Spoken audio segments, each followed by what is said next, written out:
You know how it works.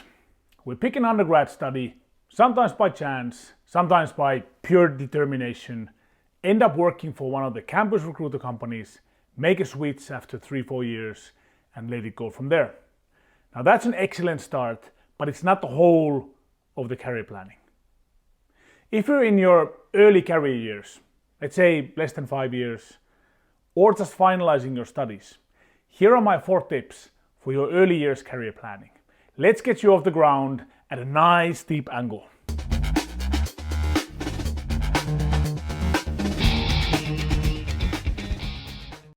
Hi, it's Lassi Albin. Welcome to my channel where I share weekly tips and advice on how you can accelerate your career.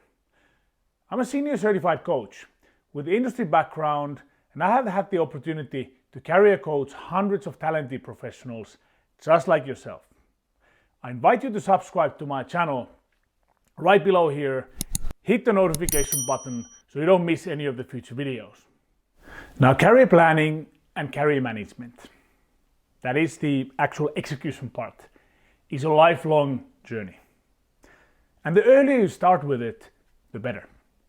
Now, we would be too harsh if we would judge all the 18-year-olds out there in the world for not knowing exactly what they want to do professionally.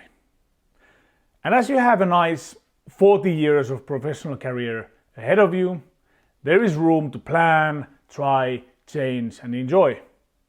So does the world change as well, very rapidly, so can you.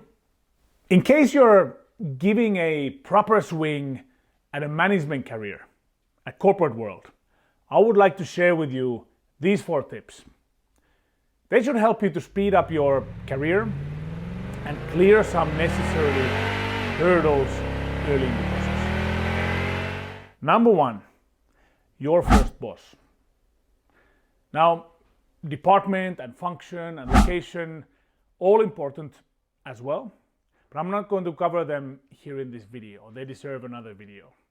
However, your boss, this makes a massive difference as well.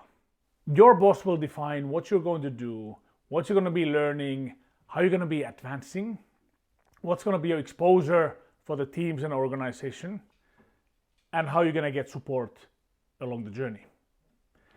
Look for someone you can admire. Look for someone that really seems to care that you're going to join the team and be part of the team. And ask others before you join. Because it's easy to say pick a good manager, but how are you going to do it? Talk to others. Once they're ready to hire you, once they want to make you an offer, ask for the opportunity to talk to the team and ask them about how is the manager, what's the management style, how does the person develop people, how is it working with him or her. Ask those questions and also ask the manager, how is your leadership style? How do you see this? How do you handle that? Once they like you and they're ready to make the offer, you have that option. It takes courage, but you have that option. Use it. Turn it around, ask questions. They will appreciate that you ask questions because it lowers risk. Do it. Very important. Get the first right manager. Number 2, team management. Get a team under you as soon as possible. Get team leadership experience.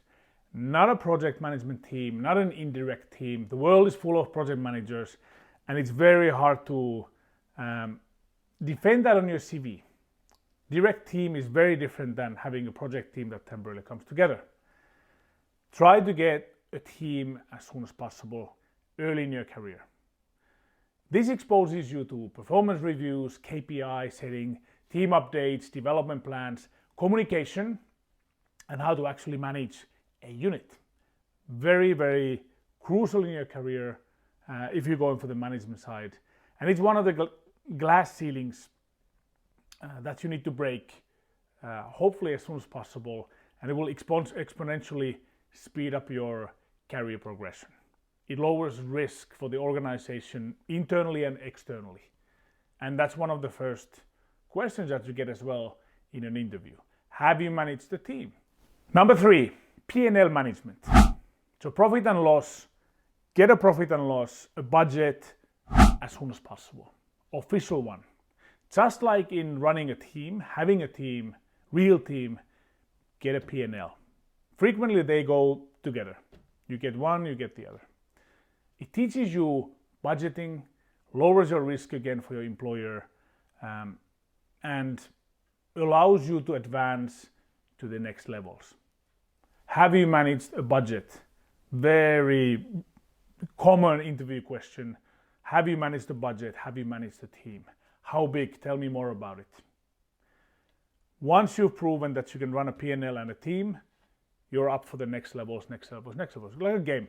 You need to pass through certain levels, but these are kind of the main levels that you need to pass in order to get forward in the game. Number 4, international assignment. A lot of talks about this. Should I not? Is it risky, is it not? Risky, yes. Rewarding, yes. My advice, only go out if you have a good sponsor at home. Somebody who takes care of your interests and career journey and targets at home, somebody who keeps you on the map while you're out there for 2 or 3 years.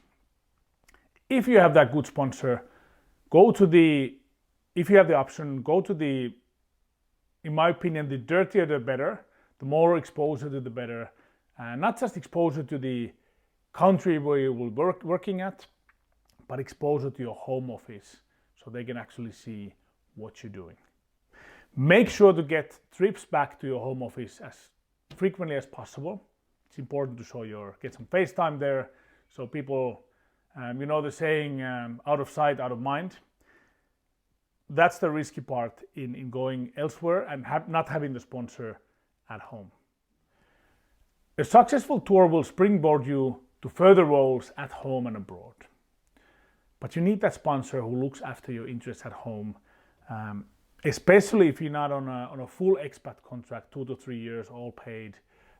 In those cases, they will always bring you home. But if it's a local contract, local plus, there's a higher risk that you get forgotten somewhere in the world. Have the sponsor, go to the hardest place possible where you can learn and show what you can do and get it done. There you are. Start your career planning early. You can always change it or refine it, but a plan for execution will give you a maxed out chance to get out there and to do your best. And if you found this video useful, give it a like, share and subscribe for future videos. Thank you for watching, and I will see you in the next video.